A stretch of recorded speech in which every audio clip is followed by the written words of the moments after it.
আসসালামু আলাইকুম এভরিওয়ান। আজকে চলে আসলাম বাচ্চাদের জন্য মানে খাতা পেন্সিল সব কেনাকাটা করতে। তো ছোট থেকেই আমার এগুলোর প্রতি একটা অন্য রকমের মানে আগ্রহ কাজ করে। আমি যখন ছোট ছিলাম তখন আমার আব্বুকে এগুলো লিখে দিতাম এবং সেগুলো নিয়ে আসতো, তো বসে থাকতাম কখন আসবে কখন আসবে। তো এখন সেম জিনিসটাই হয় বাচ্চাদের জন্য, কেনাকাটা করার সময়ও মনে হয় কখন যাব কখন যাব, কখন ওদের জন্য এগুলো কিনবো। আর একটা জিনিস কিনতে গেলে অনেকগুলো কেনা হয়ে যায়।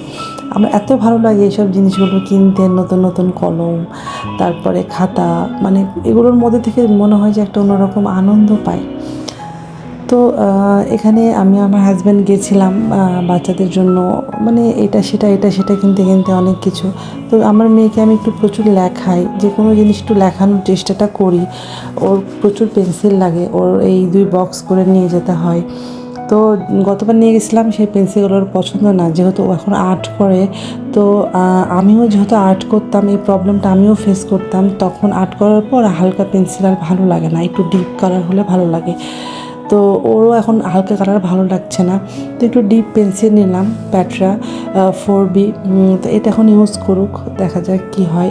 তারপরে এই তো আমরা এখন বাসার উদ্দেশ্যে রওনা দিয়ে দিয়েছি, বাসাতে চলে আসলাম। আল্লাহ হাফেজ।